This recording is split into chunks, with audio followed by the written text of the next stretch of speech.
జై శ్రీరామ్ అందరికీ నమస్కారం వెల్కమ్ టు న్యూస్ అఖండ నేను మీ కస్తూరి శ్రీధర్ మిత్రులారా మన దేశంలో దేశద్రోహులకు దేశానికి హాని తలపెట్టే వాళ్లకు లేదా ఇలాంటి వాళ్లకు సపోర్ట్ చేసే వాళ్లకు చెప్పాలంటే కొదవే లేదు ఈ మధ్యనే సోషల్ మీడియాలో కూడా చూసిన ఒక అంచనా ప్రకారం ఎక్కువ మంది దేశద్రోహులు ఉన్నటువంటి దేశం మన భారతదేశమేనంట నేనైతే అంగీకరిస్తా ఈ మాటతో మీరు అంగీకరించరా ఎందుకంటే చుట్టూరా కూడా ఓళ్లే కదా చుట్టూరా ఓళ్లే మన దేశంలో ఉన్నటువంటి ఎడారి మతస్థులలో 90% మంది మన దేశ నాశనాన్ని కోరుకునే వాళ్ళే ఉంటారు ఈ ఎడారి మతస్థుల్లో రెండు రకాల వాళ్ళు ఉన్నారు తెలుసు కదా మీకు ఈ జిహాదీలేమో నేరుగా పాకిస్తాన్ తీవ్రవాదులకు సపోర్ట్ చేస్తా వాళ్లకు సహాయ సహకారాలు అందిస్తూ ఉంటారు లేకపోతే వాళ్ళకు మద్దతుగా మాట్లాడుతూ ఉంటారు మన దేశానికి ఏదైనా నష్టం జరిగితే సపోజ్ మన భారతీయ ఆర్మీ మీద ఏదైనా దాడి జరిగితే వీళ్ళంతా కూడా నవ్వుకుంటారు చూడండి మొన్న ఈ మధ్య మన తేజస్ ఫైటర్ జెట్ పడిపోయింది ఎంతమంది ఈ జిహాదీగాళ్ళు ఆ పోస్ట్ చూస్తే నవ్వుకునే వాళ్ళ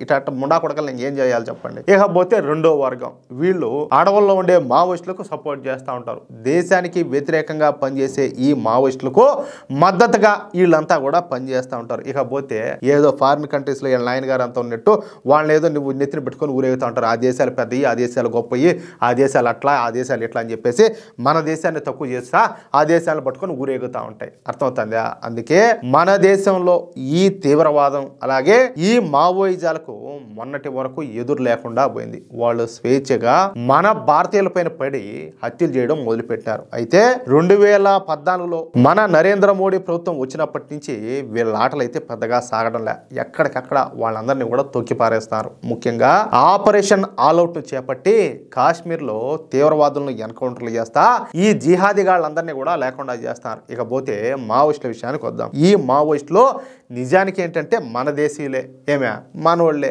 కానీ అందరూ అయితే కాదు వీళ్ళు పనికి మాలినటువంటి చైనా మావోయిజాన్ని పట్టుకొని వేలాడుతూ ఉంటారనమాట వీళ్ళ సిద్ధాంతాలన్నిటికీ ఎప్పుడో బూజు పట్టేస్తుండదు కానీ ఈ తిక్కమండా కొడకలకు అవేమీ కూడా తెలియదు తుపాకీ గోటం ద్వారానే రాజ్యాధికారం వస్తుందని చెప్పేసి నమ్ముతూ ఉంటారు చెప్పాలంటే వీళ్ళని ఆ విధంగా నమ్మిస్తూ ఉంటారు అర్థమవుతుందా వీళ్ళని ఆ విధంగా రెచ్చగొడుతూ ఉంటారు అయితే గత కొంతకాలం నుంచి ఈ మావోయిస్టులు ఒక పక్క చైనాతోనూ మరొక పక్క పాకిస్తాన్తోనూ చేతులు కలిపి మాతృదేశమైనటువంటి మన భారతదేశానికే వెన్నుపోటు పొడవాలని చెప్పేసి భావించారు ఇక్కడ ఒకటి ఎవరైతే ఇక్కడ మెయిన్ నాయకులు ఉంటారో వాళ్ళకి బాగా విదేశాల నుంచి అందుతూ ఉంటుంది వాళ్ళు ఏం చేస్తారంటే ఆ ముడుపులన్నీ అందుకునేది కింద ఉండే వాళ్ళందరినీ కూడా రెచ్చగొడతా ఉంటారు కింద ఉండే వాళ్ళకి ఏం తెలియదు ఆగు ఎందుకులే ఏం తెలియదు వాళ్ళకు వాళ్ళు రెచ్చగొడతా ఉంటారు వీళ్ళు రెచ్చిపోతూ ఉంటారు పైనుంచేమో ఇప్పుడు పాకిస్తాన్ గూఢాచార సంస్థ అయినటువంటి ఐఎస్ఐతో కావచ్చు లేకపోతే ఈ చైనా వాళ్ళతో కావచ్చు వీళ్ళకి పైనుండే వాళ్ళకు ఈ కమ్యూనిస్టులకు అదే విధంగా ఈ మావోయిస్టులకు మంచి రిలేషన్ ఉంటుంది వాళ్ళందరికీ కూడా మొత్తం మీరు మొన్న ఈ మధ్య చూసారో లేదో ఈ కమ్యూనిస్ట్ పార్టీలకు సంబంధించిన వాళ్ళు చాలా మంది చైనాలో మీటింగ్లు జరుగుతాయని చెప్పి పోయినారు అది పనిగా అర్థమవుతుంది స్పెషల్ ఫ్లైట్లో మామూలు కూడా కాదు ఇంకేం మాట్లాడాలా వాళ్ళు ఆడిపి వాళ్ళు మొత్తం అంతా ఒక రూట్ మ్యాప్ ఇస్తారు ఈ విధంగా చేయాలా మన స్టెప్స్ ఈ విధంగా ఉండాలా మనం ఈ మాదిరి మూవ్ అవ్వాలా ఇదిగో అడవుల్లో ఉండే వాళ్ళని ఈ విధంగా రెచ్చగొట్టాలా జనాలు ఉండే వాళ్ళని అర్బన్ నక్సల్స్ ఈ విధంగా వాళ్ళని ఎంకరేజ్ చేయాలా వాళ్ళకి ఫలానా చేయాలా వీళ్ళకి ఫలానా చేయాలని చెప్పేసి వాళ్ళు మొత్తం గైడ్ లైన్స్ ఇస్తారు అక్కడి నుంచి వచ్చిన వాళ్ళు ఇది మొత్తం అంతా ఎవరెవరికి ఏం చెప్పాలా ఎవరెవరికి ఏం ఇవ్వాలా ఏం చేయాలనేది వాళ్ళంతా కూడా దాన్ని చేసే పని అంతా కూడా వాళ్ళు చేస్తారు అర్థమవుతుందా ఈ విధంగా మన దేశాన్ని సర్వనాశనం చేసినానికి వీళ్ళంతా కూడా ప్రయత్నాలు అయితే చేస్తూ ఉంటారు ఈ మావోయిస్టులు చైనా నుంచి డబ్బులు తీసుకొని ఆ డబ్బులతో పాకిస్తాన్ నుంచి ఆయుధాలను కొనుగోలు చేస్తారు అందుకే అమిత్ షా గారు ఆపరేషన్ కగార్ను ప్రారంభించి ఈ మావోయిస్టులను ఏరివేసే కార్యక్రమాన్ని ప్రారంభించారు దీనినే ఆపరేషన్ బ్లాక్ ఫారెస్ట్ అని చెప్పి కూడా అంటారనమాట అయితే ఎంత కాదనుకున్నా ఈ మావోయిస్టులు మన దేశం వాళ్లే కాబట్టి మావోయిస్టులు కూడా ఒక అవకాశం అయితే ఇచ్చారు ప్రభుత్వం ముందు లొంగిపోతే వాళ్లకు కొత్త జీవితాన్ని ప్రసాదిస్తామని వాళ్లకు ఆర్థిక సాయం చేస్తామని అలాగే ఉపాధి అవకాశాలు కల్పిస్తామని చెప్పేసి అమిత్ షా గారు ఒక గొప్ప ఆఫర్ని ఎత్తి ఇచ్చారు నాకు తెలిసినంత వరకు ప్రపంచంలో ఏ దేశం కూడా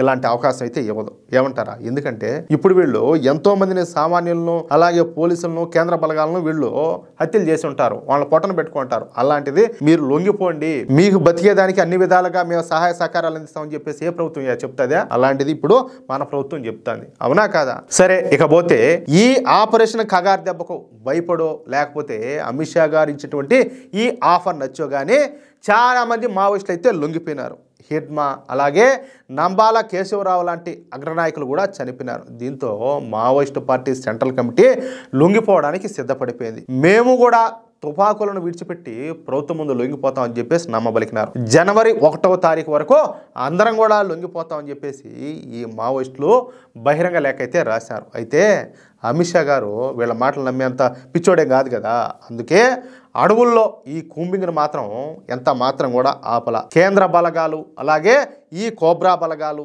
డిస్ట్రిక్ట్ రిజర్వ్ గార్డ్స్ ఈ దండకారణ్యంలో కూంబింగ్ను కంటిన్యూ చేస్తానే ఉన్నారు. ఈ క్రమంలోనే గంగలూరు పోలీస్ స్టేషన్ పరిధిలోని కేష్కుతుల్ అటవీ ప్రాంతంలో మావోయిస్టులు ఉన్నారన్న పక్కా సమాచారంతో ఈ ఆపరేషన్ అయితే చేపట్టారనమాట. డిస్ట్రిక్ట్ రిజర్వ్ గార్డ్స్ అలాగే స్పెషల్ టాస్క్ ఫోర్సు అలాగే సిఆర్పిఎఫ్ కోబ్రా కమాండోలో సంయుక్తంగా ఈ కూంబింగ్ చేస్తా ఉంటే మావోయిస్టులంతా కూడా కాల్పులకు తెగబడినారంట. దీంతో మన భద్రతా దళాలు కూడా ధీటుగా స్పందించినాయి. చాలా గంటల పాటు సాగినటువంటి ఈ పోరులో మొదటగా 12 మంది మావోయిస్టులు చనిపోయినట్టు ప్రకటించారు. నిన్న గురువారం ఉదయం ఆ ఘటనా స్థలంలో జరిపినటువంటి గాలింపు చర్యల్లో 6 మృతదేహాలు లభించడంతో మృతుల సంఖ్య ఇప్పుడు 18కి చేరింది. ఈ మరణాలు మరింతగా పెరిగే అవకాశం కూడా ఉన్నది. అయితే ఈ భీకర కాల్పుల్లో 3 మన భద్రతా సిబ్బంది కూడా వీరమరణం పొందినారు. ఈ డిస్ట్రిక్ట్ రిజర్వ్ గార్డ్స్ కు చెందినటువంటి హెడ్ కానిస్టేబుల్ మోను మోహన్ బడ్డి అలాగే కానిస్టేబుల్ డుకారు గోండే జవాన్ అటువంటి రమేష్ సోడి కూడా మరణించారనమాట. వాళ్ళ మృతదేహాలను బీజాపూర్ హెడ్ క్వార్టర్స్కి తరలించి ఉన్నతాధికారులు అలాగే తోటి జవాన్లు ఘనంగా నివాళులర్పించారు. ఘటనా స్థలం నుంచి భారీ ఎత్తున ఈ ఆయుధాలను అలాగే పేలుడు పదార్థాలను స్వాధీనం చేసుకున్నట్టు బీజాపూర్ ఎస్పీ అయినటువంటి జితేంద్ర సింగ్ మీనా తెలిపినారనమాట. ఈ మృతుల గుర్తింపు ప్రక్రియ ఇంకా కొనసాగుతుందని, సమీప అటవీ ప్రాంతాల్లో కూడా గాలింపు చర్యలు కొనసాగుతున్నాయని ఆయన అయితే స్పష్టం చేశాడు. అంటే తుపాకులను విడిచిపెట్టి లొంగిపోతామని చెప్పేసి ప్రమాణం చేసినటువంటి మావోయిస్టులు మాట అయితే తప్పినారు. భద్రతా బలగాలపైన దాడులు చేశారు. అలాగే 3 జవాన్లను అకారణంగా చంపేశారు. దీంతో మళ్ళీ ఆపరేషన్ కగార్ పట్టాల మీదకైతే ఎక్కేటట్లున్నదనమాట. ఇక దెబ్బతిన్న పులి ఊరుకుంటుందా? అసలు ఊరుకోదు. అలాగే దెబ్బతిన్నటువంటి మన కేంద్ర బలగాలు అదను కోసం ఎదురు చూస్తున్నాయి. ఎక్కడ మావోయిస్టు అగ్రనేతలు కనబడితే అక్కడికక్కడే ఎన్కౌంటర్ చేయాలని చెప్పి చూస్తారు. ఇక ఏం జరుగుతుంది అనేది చూడాలా. అది విషయం అయితే తప్పు ఇక్కడ ఏంటంటే ఎక్కువగా రాజ్యాంగం చట్టం వీటన్నిటి గురించి మాట్లాడేది ఎవరంటే ఇదిగో ఇలాంటి వాళ్ళే. అలాంటిది మీకు రాజ్యాంగం ఉండాలని చెప్పి తెలుసు, చట్టాలు ఉండాలని చెప్పి తెలుసు, చట్టాలను ఎలా ఉపయోగించుకోవాలో సామాన్యుల కంటే వీళ్ళకే ఎక్కువ బాగా తెలుసు. మళ్ళీ ఈ తుపాకీ గొట్టం నా గొట్టం వీటన్నిటితో మీకు పనే ఉన్నది. అడవులోంచి బయటికి రండి, జనజీవన స్రవంతిలో కలిసిపోండి. రాజ్యాంగం పరంగా చట్టపరంగా మీరు ఒకవేళ ప్రభుత్వాలు తప్పు చేస్తే అది కేంద్ర ప్రభుత్వం అయినా సరే లేకపోతే రాష్ట్ర ప్రభుత్వాలైనా సరే ఎవరైనా తప్పులు చేస్తే వాళ్ళ మీద చట్టరీత్యా పోరాటం చేయండి. ఎవడు కాదన్నాడు. కానీ ఇదంతా ఏంది? ఇదంతా కూడా అది ఒక పక్కనేమో ఈ పాకిస్తాన్తో దోస్తీ చేయడము, ఇంకో పక్కనేమో చైనాతో దోస్తీ చేయడం. అవి మన శత్రు దేశాలు కదా. మీకు బుద్ధి ఉంటే వాటితో ఎవరైనా దోస్తీ చేస్తారా? ఇంకొక మాటయా, కనీసం ఇది మనకు ఆగస్టు 15 వచ్చినా లేకపోతే జనవరి 26 అంటే స్వాతంత్ర దినోత్సవం అప్పుడు కావచ్చు లేకపోతే గణతంత్ర దినోత్సవం అప్పుడు కావచ్చు, కనీసం వీళ్ళు జెండా కూడా ఎగరేయరు. ఎవరైనా ఎగరేస్తా ఉంటే ఒప్పుకోరు. ఈ దేశంలో పుట్టినోళ్ళు జెండా ఎగరేస్తా ఉంటే ఒప్పుకోరా? కాదు, కొన్ని వందల సంవత్సరాల పోరాట ఫలితం ఏది ఈ దేశానికి స్వాతంత్రం. అలాంటి ఈ దేశంలో 3 నెలల జెండా ఎగరేస్తా ఉంటే మీరు వద్దంటారా? నిజంగా మీరు భారతీయులేనా? లేకపోతే మీరు కూడా పాకిస్తాన్ నుంచో లేకపోతే చైనా నుంచో మీరేమన్నా దిగుబడైనారా? ఈ జిహాదీ గాళ్ళైనట్ట ఏంది ఈ దరిద్రం అంతా కూడా? ప్రజలంతా కూడా గమనిస్తారు. ఇకనైనా కూడా మీ ఆలోచనలు కట్టిపెట్టి ఇక మీరు మారండి, లేదంటే కష్టం. ఏమైనా మూటిగా మోసం వస్తుంది. ఆల్రెడీ జరుగుతుంది. ఇంతకు మించి నేనైతే ఎక్కువ మాట్లాడలేను. అది విషయం అయితే మిత్రులారా, ఈ న్యూస్ కనుక మీకు నచ్చినట్లయితే ఖచ్చితంగా ఈ న్యూస్ నలుగురికి షేర్ చేయండి. అలాగే ప్రతి ఒక్కరు కూడా మీ యొక్క అమూల్యమైనటువంటి అభిప్రాయాలను కామెంట్ రూపంలో తెలియజేయండి. అలాగే ఇంతవరకు మీరు కనుక మన ఛానల్ని సబ్స్క్రైబ్ చేసుకున్నట్లయితే ప్రతి ఒక్కరు కూడా మన ఛానల్ని సబ్స్క్రైబ్ చేసుకోండి, సపోర్ట్ చేయండి ప్లీజ్. జై శ్రీరామ్, జై హింద్.